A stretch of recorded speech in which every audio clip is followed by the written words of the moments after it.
Welcome to Pratap classes. दोस्तों, Pratap classes के YouTube channel पर आपका स्वागत है। तो आज है 16 मई 2022 और 16 मई 2022 के जितने भी इंडिया और वर्ल्ड के जो करंट अफेयर्स के क्वेश्चन बनते हैं तो आज उनका डिस्कशन करेंगे।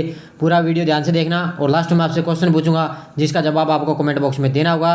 तो सभी विद्यार्थियों को गुड मॉर्निंग। स्टार्ट करते हैं आज टुडे मोस्ट इंपॉर्टेंट क्वेश्चन 16 मई 2022। और जो भी विद्यार्थी हमारे इस चैनल पर नहीं है तो चैनल को सब्सक्राइब कर लें और इसके पास लगे बेल आइकन का घंटा दबा लें ताकि हम जैसे ही वीडियो अपलोड करें उसका नोटिफिकेशन आप तक पहुंच जाएगा। वीडियो लाइक और शेयर कर देना। पीडीएफ आपको इसकी टेलीग्राम पर प्रताप क्लासेस सर्च करके वहां से आप डाउनलोड कर सकते हो और इस वीडियो के डिस्क्रिप्शन में भी टेलीग्राम का लिंक है, वहां जाकर भी इसकी पीडीएफ आप डाउनलोड कर सकते हो। तो स्टार्ट करते हैं आज 16 मई 2022। अब हमारा यस्टरडे रिविजन देखिए एक बार। हाल ही में भारत के नए मुख्य चुनाव आयुक्त कौन बने हैं? तो आपको सभी को पता ही है, राजीव कुमार।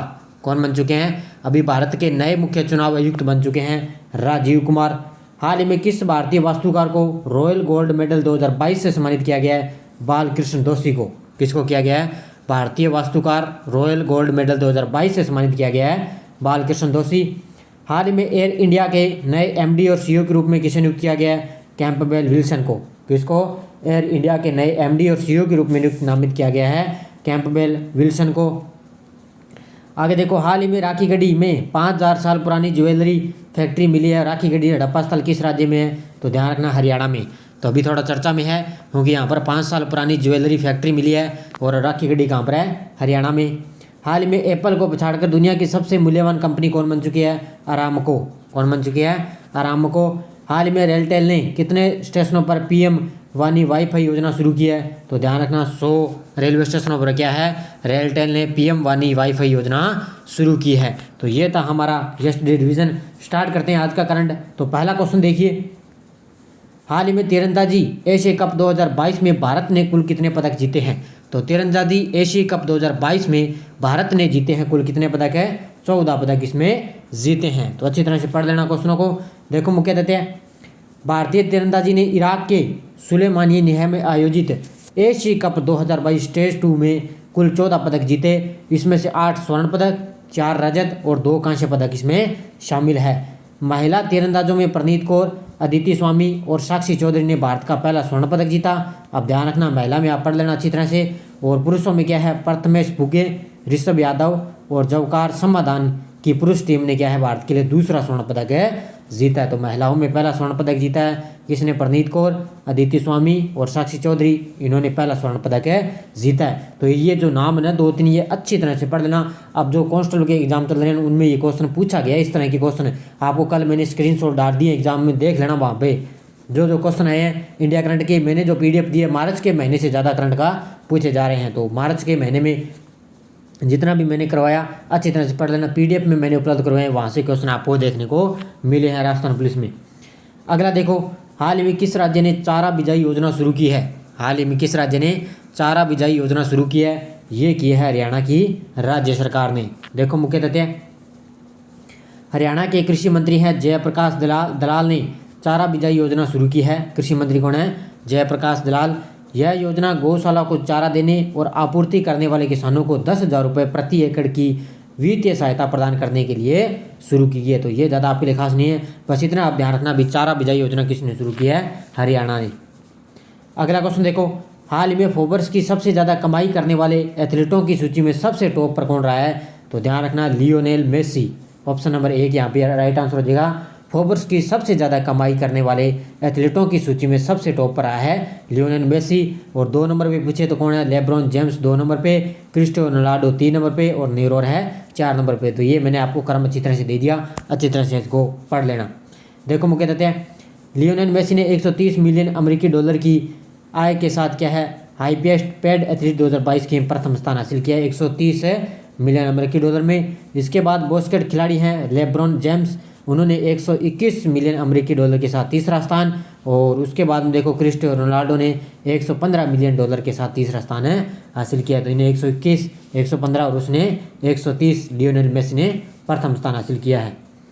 अगला देखो, हाल ही में आईएसएसएफ जूनियर वर्ल्ड कप में ईशा सिंह और सौरभ चौधरी ने मिश्रित टीम पिस्टल में कौन सा पदक जीता है?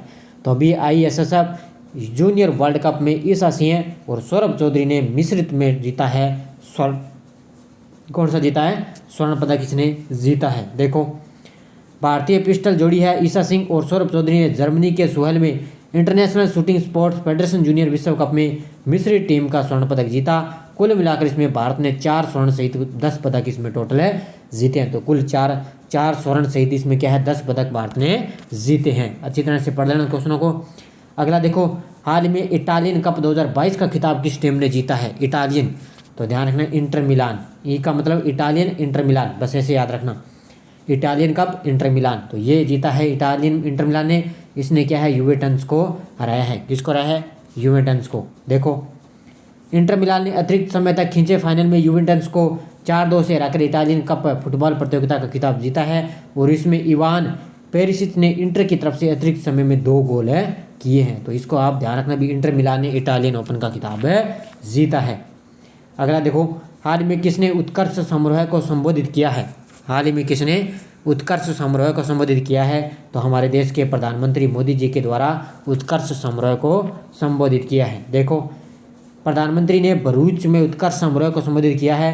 प्रधानमंत्री मोदी ने आज गुजरात के भरूच में वीडियो कॉन्फ्रेंसिंग के जरिए उत्कर्ष समारोह को संबोधित किया है। तो ध्यान रखना, गुजरात में वीडियो कॉन्फ्रेंसिंग माध्यम से उत्कर्ष समारोह को संबोधित किया है।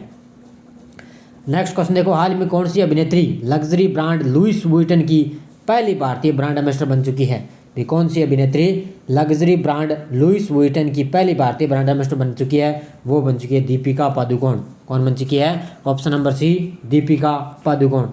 देखो अभिनेत्री Deepika Padukone luxury brand Louis Vuitton की पहली भारतीय ब्रांड एम्बेसडर बन चुकी है। इस दौरान दीपिका पादुकोण को प्रमोशनल शॉट के लिए अभिनेता एमा स्टोन और जो डोंग्यू के साथ शामिल होते देखा गया। तो ये आपके लिए खास है भी, ये क्या है, लग्जरी ब्रांड की ये पहली ब्रांड एम्बेसडर बन चुकी है दीपिका पादुकोण।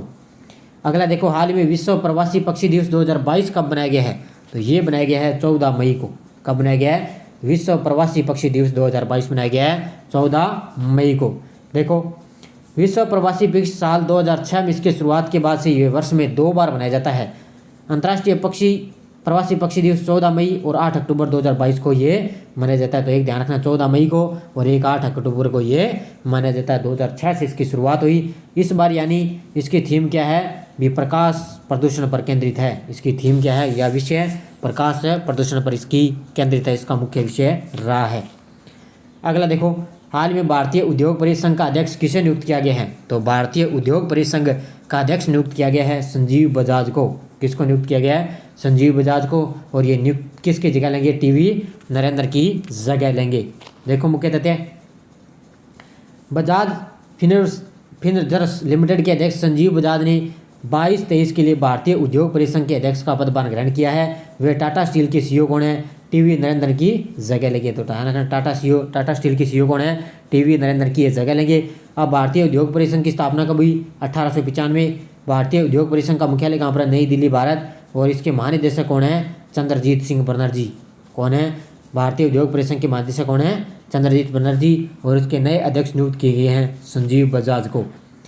अगला देखो, हाल में भारत के किस क्षेत्र में टोमेटो फ्लू का प्रकोप बढ़ गया है, तो ये एक बीमारी आ चुकी है, वायरस आ चुका है कोरोना की तरह से एक टोमेटो फ्लू। और ये किस क्षेत्र में ज़्यादा हो चुका है, दक्षिणी क्षेत्र में। ऑप्शन नंबर सी यहाँ पे राइट आंसर हो जाएगा। अब देखो केरल के कई हिस्सों में एक नए वायरस का पता चलता है जिसकी चपेट में सबसे ज़्यादा बच्चे आ रहे हैं। तो ये बच्चों को सबसे ज़्यादा खराब कर रहा है। तो केरल के कोलम शहर के लगभग 80 बच्चों को टोमेटो फीवर की पुष्टि हुई है। और ये टोमेटो फीवर है ना, ये क्या है, 5 साल से कम उम्र के बच्चों में देखने को मिल रहा है। तो ये ध्यान रखना, चर्चा में है थोड़ा, 5 साल से कम उम्र में बच्चों को देखने के लिए मिल रहा है। अगला क्वेश्चन देखो, हाल में भौतिक विज्ञानी को टेम्पलेटन पुरस्कार 2022 मिला है। तो किस भौतिक वैज्ञानिक को टेम्पलेटन पुरस्कार 2022 मिला है, ये मिला है फ्रैंक विल्जे को। ऑप्शन नंबर 1 यहाँ पे राइट आंसर हो जाएगा, फ्रैंक विल्जे को। देखो मुख्य तथ्य, नोबेल पुरस्कार से सम्मानित सैद्धांतिक भौतिक विज्ञानी और प्रकृति के मूलभूत नियमों की व्याख्या करने वाले प्रसिद्ध लेखक हैं फ्रैंक विल्जे को इस साल का प्रतिष्ठित टेम्पलेटन पुरस्कार मिला है। यह पुरस्कार उन व्यक्तियों को प्रदान किया जाता है जिनका कार्य विज्ञान और अध्यात्म का संगम होता है। तो ये पुरस्कार आप ध्यान रखना भी किसको मिला है, फ्रैंक विल्जे को ये इस साल का प्रतिष्ठित टेम्पलेटन पुरस्कार मिला है। अब पिछले वीडियो को क्वेश्चन देखो, हाल में किस देश ने दुनिया का सबसे लंबा कांच का पुल बनाया है? तो ये बनाया है वियतनाम ने। सभी विद्यार्थियों को बड़े शानदार जवाब दिए, हार्दिक शुभकामनाएं। अब देखो क्वेश्चन फॉर यू कल के लिए। हाल में राष्ट्रपति ने कितने सेना के जवानों को शौर्य चक्र से सम्मानित किया गया है? 13, 17, 11, 20। इसका जवाब आपको कमेंट बॉक्स में देना है। अब देखो यस न्यूज़ क्या थी। भारत का सबसे बड़ा प्राकृतिक एवं व्यापारिक बंदरगाह कौन सा है? तो ध्यान रखना मुंबई बंदरगाह है। भारत का प्रवेश द्वार किसको कहा जाता है? मुंबई बंदरगाह को बोला जाता है। एनोर बंदरगाह किस राज्य में है? तमिलनाडु में एनोर बंदरगाह है। देश की 20वीं पशुगणना कब की गई? 2017 में देश की 20वीं पशुगणना की गई। और देश का सबसे बड़ा अंतर्राष्ट्रीय हवाई अड्डा राजीव गांधी अंतर्राष्ट्रीय हवाई अड्डा कहाँ पर है? हैदराबाद में। तो सभी विद्यार्थियों ने बड़े शानदार जवाब दिए। अब देखो नेक्स्ट डोज की क्या है। भारत में सबसे अधिक भैंस वंश किस राज्य में पाई जाती है? भारत में दूध उत्पादन में प्रथम स्थान पे कौन है? चंबा और गद्दी नस्ल की बकरियां किस राज्य में पाई जाती है? राष्ट्रीय डेयरी विकास बोर्ड कहाँ स्थित है? और 20वीं पशुगणना में सर्वाधिक पशु वृद्धि किस राज्य में दर्ज की गई है?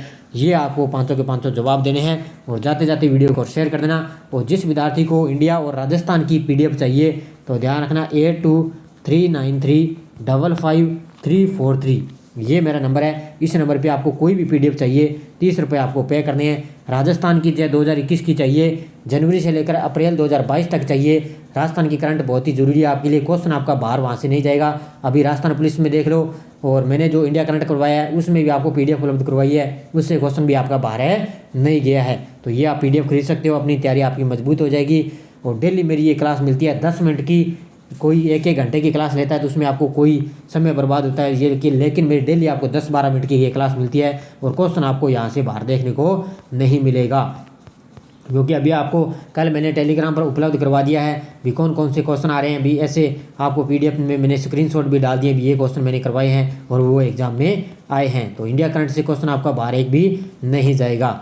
तो धन्यवाद दोस्तों। जय हिंद, जय भारत, राधे कृष्णा।